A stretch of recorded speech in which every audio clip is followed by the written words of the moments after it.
नमस्कार, जय हिंद। स्वागत है आप सभी का R2C अकेडमी में। और आज की इस वीडियो में हम क्लास टेंथ वालों के लिए साइंस का मोस्ट इंपॉर्टेंट ऑब्जेक्टिव क्वेश्चन लेकर आए दोस्तों, जो आपके एग्जाम के पॉइंट ऑफ व्यू से काफ़ी ज़्यादा इंपॉर्टेंट होगा और यह सभी क्वेश्चन आपके एग्जाम में पूछे जा सकते हैं। तो चलिए दोस्तों स्टार्ट करते हैं।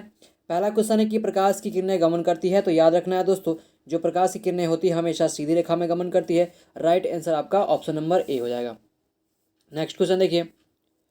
नेक्स्ट क्वेश्चन है कि सर्च लाइट का प्रवर्तक सतह होता है।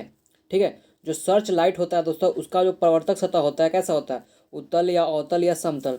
तो राइट आंसर हो जाएगा दोस्तों अवतल। ऑप्शन नंबर बी बिल्कुल आपका राइट हो जाएगा। याद रखना है दोस्तों, सर्च लाइट का प्रवर्तक सतह हमेशा अवतल होता है और यह क्वेश्चन काफ़ी ज़्यादा इंपॉर्टेंट है, एग्जाम में कई बार पूछा जा चुका है।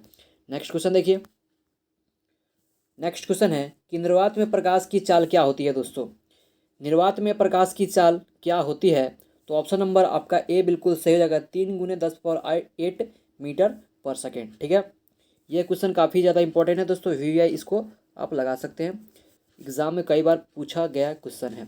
तो आपका ए ऑप्शन आपका बिल्कुल सही हो जाएगा कि निर्वात में प्रकाश की जो चाल होती है 3 × 10⁸ मीटर सेकेंड पर सेकेंड। ठीक है, नेक्स्ट क्वेश्चन देखिए। नेक्स्ट क्वेश्चन है कि मानव नेत्र में किस प्रकार का लेंस पाया जाता है। जो मानव नेत्र होता है दोस्तों, उसमें किस प्रकार का लेंस पाया जाता है। तो याद रखना है दोस्तों, उत्तल लेंस पाया जाता है। ऑप्शन नंबर ए आपका बिल्कुल सही हो जाएगा कि मानव नेत्र में किस प्रकार का लेंस पाया जाता है, तो उत्तल लेंस। ऑप्शन नंबर ए आपका बिल्कुल करेक्ट हो जाएगा। नेक्स्ट क्वेश्चन देखिए कि मानव नेत्र के जिस भाग पर प्रतिबिंब बनता है वह है क्या है दोस्तों, कॉर्निया है या परितारिका है या पुतली है या दृष्टिपटल। ठीक है दोस्तों, जो मानव नेत्र पर जिस भाग पर प्रतिबिंब बनता है उसे हम दृष्टिपटल कहते हैं। ठीक है दोस्तों, राइट आंसर आपका डी हो जाएगा। और दृष्टिपटल को हम रेटिना भी कहते हैं। याद रखना दोस्तों, अगर ऑप्शन में अगर रेटिना भी हो तब भी आपका वो ऑप्शन बिल्कुल सही हो जाएगा। नेक्स्ट क्वेश्चन देखिए। सामान्य नेत्र का दूर बिंदु है, यानी कितनी दूर की वस्तुओं को वह देख सकता है। जो सामान्य नेत्र होता है, आँख होता है, वह कितनी दूर की वस्तुओं को आसानी से देख सकता है। तो अनंत तक की वस्तुओं को देख सकता है। ठीक है, राइट आंसर आपका ऑप्शन नंबर डी हो जाएगा। नेक्स्ट क्वेश्चन देखिए। ऊर्जा का एसआई मात्रक होता है। ऊर्जा का एसआई मात्रक क्या होता है दोस्तों। याद रखना है दोस्तों, ऊर्जा का जो एसआई मात्रक होता है वह जूल होता है। ऑप्शन नंबर बी बिल्कुल आपका करेक्ट होगा। काफ़ी इंपॉर्टेंट क्वेश्चन है एग्जाम के आपके पॉइंट ऑफ व्यू से। नेक्स्ट क्वेश्चन देखिए।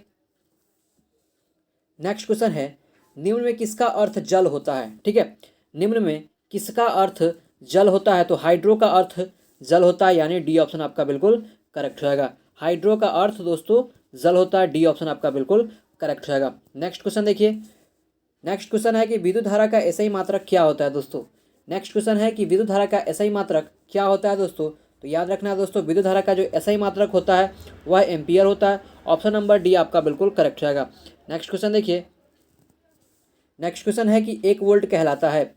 1 वोल्ट कहलाता है, तो आपका जो ऑप्शन हो जाएगा 1 जूल/1 कूलाम के बराबर कहलाता है। ठीक है, 1 कूलाम के बराबर कहलाता है, यानी जो आपका ऑप्शन नंबर बी बिल्कुल आपका करेक्ट रहेगा। 1 वोल्ट जो होता है 1 जूल/1 कूलाम के बराबर होता है, यानी ऑप्शन नंबर बी आपका बिल्कुल करेक्ट रहेगा। नेक्स्ट क्वेश्चन देखिए। घरों में जो विद्युत दुर्घटना होती है, ठीक है, विद्युत से जो दुर्घटना होती है वह किसके कारण होता है। फ्यूज तार से या शॉर्ट सर्किट से, या ऑप्शन नंबर जो सी है उच्च धारा प्रवाह से, या इनमें से कोई नहीं।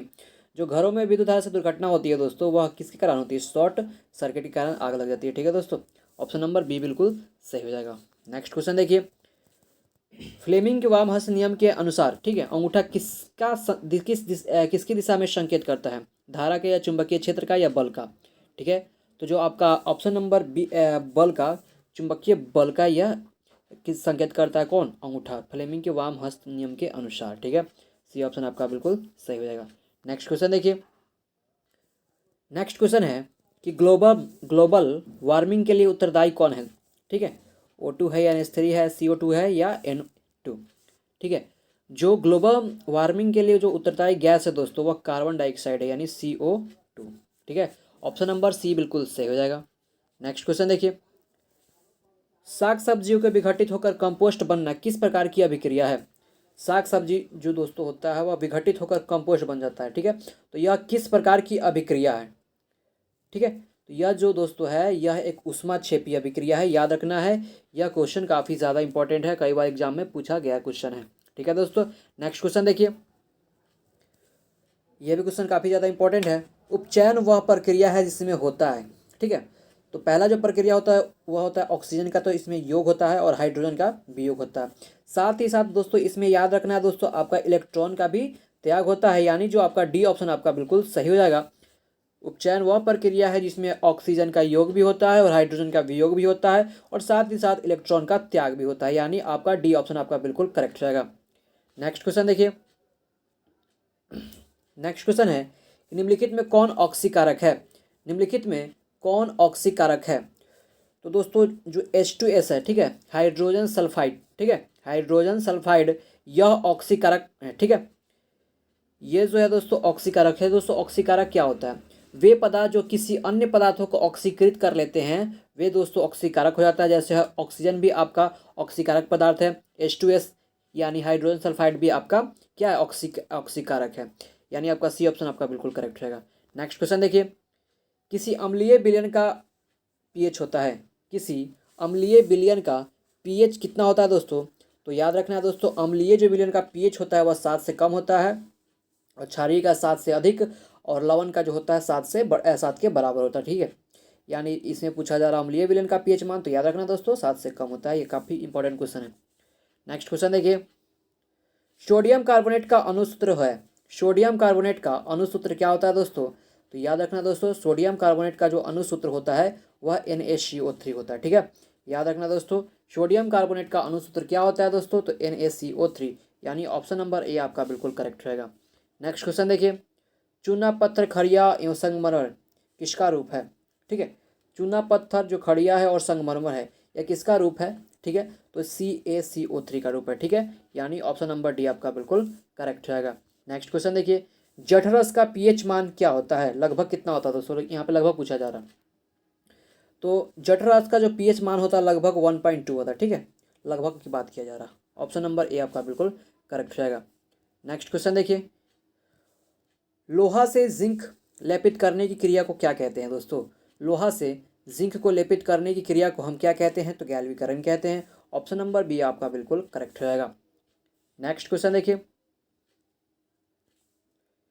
निम्नलिखित में कौन आयनिक यौगिक है, निम्नलिखित में कौन आयनिक यौगिक है। तो KCl जो है यह आपका एक आयनिक यौगिक होता है। तो दोस्तों बात करते हैं यह आयनिक यौगिक होता क्या है। जब एक धातु एक अधातु के साथ प्रतिक्रिया करके आयनिक बॉन्ड बनाते हैं और तथा बनने वाला जो यौगिक होता है वह जो एक जो अधातु और धातु साथ प्रतिक्रिया करता है और आयनिक जो बॉन्ड बनाता है तथा बनने वाला जो यौगिक होता है दोस्तों वही क्या कहलाता है, आयनिक यौगिक कहलाता है।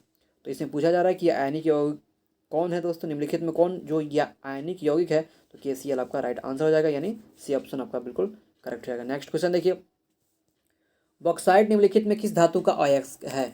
बॉक्साइड निम्नलिखित में किस धातु का अयस्क है। तो याद रखना दोस्तों जो बॉक्साइड है वह एल्युमिनियम का अयस्क है। किसका अयस्क है, एल्युमिनियम का। सी ऑप्शन आपका बिल्कुल करेक्ट रहेगा। नेक्स्ट क्वेश्चन देखिए, नेक्स्ट क्वेश्चन है दोस्तों कि सक्रियता श्रेणी में सबसे क्रियाशील धातु जो कौन है। तो देखिए दोस्तों सबसे पहले ये चार्ट देखिए आप, जो सक्रियता श्रेणी में सबसे जो ऊपर होता है दोस्तों वह पोटेशियम होता है, उसके बाद सोडियम, ये आपको याद रखना है दोस्तों। उसके बाद होता है calcium, magnesium, aluminium, zinc, iron और lead, hydrogen, copper, mercury, silver, gold, ठीक है दोस्तों। तो इस ऑप्शन के हिसाब से देखा जाए तो दोस्तों पोटेशियम तो है नहीं, सोडियम है, तो यही आपका राइट आंसर हो जाएगा, बी नंबर सोडियम। इस ऑप्शन के हिसाब से सबसे ज़्यादा होता है दोस्तों पोटेशियम, उसके बाद होता है सोडियम। तो पोटेशियम तो है नहीं ऑप्शन में, तो उसके बाद है जो सोडियम, तो ये आपका राइट आंसर हो जाएगा। इसको आपको याद रखना है। नेक्स्ट क्वेश्चन देखिए, CHO अभिक्रियाशील मूलक को क्या कहते हैं दोस्तों। CHO अभिक्रियाशील मूलक को क्या कहते हैं, तो एल्डिहाइड कहते हैं। ऑप्शन नंबर ए आपका बिल्कुल करेक्ट रहेगा।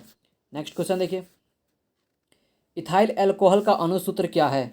इथाइल अल्कोहल का अणुसूत्र क्या है, ठीक है दोस्तों, तो C2H5OH, ठीक है, याद रखना है दोस्तों इथाइल अल्कोहल का अणुसूत्र क्या होता है दोस्तों, C2H5 और OH, ठीक है, यानी ऑप्शन नंबर आपका बिल्कुल सही हो जाएगा। इथाइल अल्कोहल का अणुसूत्र क्या होता है दोस्तों? C2H5H। नेक्स्ट क्वेश्चन देखिए, आधुनिक आवर्त सारणी में, ठीक है, क्षैतिज कतारों की संख्या है। आधुनिक आवर्त सारणी में क्षैतिज कतारों की जो संख्या है दोस्तों वह 7 है। ऑप्शन नंबर बी बिल्कुल आपका करेक्ट रहेगा। नेक्स्ट क्वेश्चन देखिए, मानव में डायलिसिस थैली है, ठीक है दोस्तों, यह क्वेश्चन आपके लिए काफ़ी ज़्यादा इंपॉर्टेंट है, ठीक है। मानव में डायलिसिस थैली है, तो जो नेफ्रॉन होता है वो एक डायलिसिस थैली है। ये ऑप्शन आपका बिल्कुल करेक्ट रहेगा। बढ़ते हैं अगला क्वेश्चन की तरफ। निम्नलिखित में कौन उभयलिंगी जंतु है? ठीक है दोस्तों, निम्नलिखित में कौन उभयलिंगी जंतु है? तो जो हमारा केचुआ होता है दोस्तों वह उभयलिंगी जंतु है। ऑप्शन नंबर ए आपका बिल्कुल करेक्ट रहेगा। नेक्स्ट क्वेश्चन देखिए, कुटपाद किस में पाया जाता है? कुटपाद किस में पाया जाता है? तो कुटपाद याद रखना है दोस्तों, यह आपका अमीबा में पाया जाता है और यह आपका बोर्ड मॉडल क्वेश्चन है दोस्तों। एग्जाम में कई बार क्वेश्चन यह पूछा गया क्वेश्चन है। तो कुटपाद किस में पाया जाता है? तो याद रखना है दोस्तों, कुटपाद हमेशा अमीबा में पाया जाता है। याद रखना, सी ऑप्शन आपका बिल्कुल सही हो जाएगा। नेक्स्ट क्वेश्चन देखिए, यहाँ पे ऑक्सीन है दोस्तों, ऑक्सीन होगा, ठीक है। ऑक्सीन है एक हार्मोन, ठीक है, यह भी आपका बोर्ड मॉडल क्वेश्चन है, ठीक है दोस्तों। ऑक्सीन एक हार्मोन है, यानी ऑप्शन नंबर ए आपका बिल्कुल करेक्ट रहेगा। बढ़ते हैं हमारा अगला क्वेश्चन देखिए, मनुष्य के शरीर की सबसे बड़ी ग्रंथि है। मनुष्य के शरीर की सबसे बड़ी ग्रंथि जो होता है लीवर यानी यकृत, ठीक है, लीवर को हम यकृत भी बोलते हैं। मनुष्य के शरीर की सबसे बड़ी ग्रंथि क्या होता है दोस्तों? तो लीवर या यकृत। नेक्स्ट क्वेश्चन देखिए, निम्नलिखित जीवों में किसमें अलैंगिक जनन द्वारा मुकुलन द्वारा होता है? अलैंगिक जनन मुकुलन द्वारा होता है। क्वेश्चन पूछा जा रहा है कि निम्नलिखित जीवों में किसमें अलैंगिक जनन मुकुलन द्वारा होता है? तो ये किसके द्वारा होता है दोस्तों? तो ईस्ट के द्वारा होता है। सी ऑप्शन आपका बिल्कुल सही हो जाएगा। नेक्स्ट क्वेश्चन देखिए, कीटों के पंख और चमगादड़ के पंख किस तरह के अंग है? ठीक है, तो वह एक समवृत्त अंग है, यानी सी ऑप्शन आपका बिल्कुल करेक्ट रहेगा। नेक्स्ट क्वेश्चन देखिए, विकासीय दृष्टिकोण से हमारी किससे अधिक समानता पाई जाती है? ठीक है, तो चिंपैंजी से अधिक समानता पाई जाती है दोस्तों, ये आपको याद रखना है, काफ़ी नॉर्मल सा क्वेश्चन है। पी ऑप्शन आपका बिल्कुल करेक्ट रहेगा। नेक्स्ट क्वेश्चन देखिए, प्राकृतिक में पृथ्वी पर ऊर्जा का क्या स्रोत है दोस्तों? तो सबसे अच्छा जो स्रोत है वह सूर्य है। बी ऑप्शन आपका बिल्कुल सही है। नेक्स्ट क्वेश्चन देखिए, हरे पौधे कहलाते हैं, हरे पौधे कहलाते हैं, क्या कहलाता है दोस्तों? आपका उत्पादक कहलाता है। हरे पौधे जो होता है दोस्तों वह उत्पादक कहलाता है। ए ऑप्शन आपका बिल्कुल सही हो जाएगा। नेक्स्ट क्वेश्चन देखिए, निम्नलिखित में कौन जैव अनवनीकरणीय पदार्थ है? अनवनीकरणीय पदार्थ है, तो याद रखना है DDT आपका अनवनीकरणीय पदार्थ है, यानी ऑप्शन नंबर ए आपका बिल्कुल करेक्ट हो जाएगा। नेक्स्ट क्वेश्चन देखिए,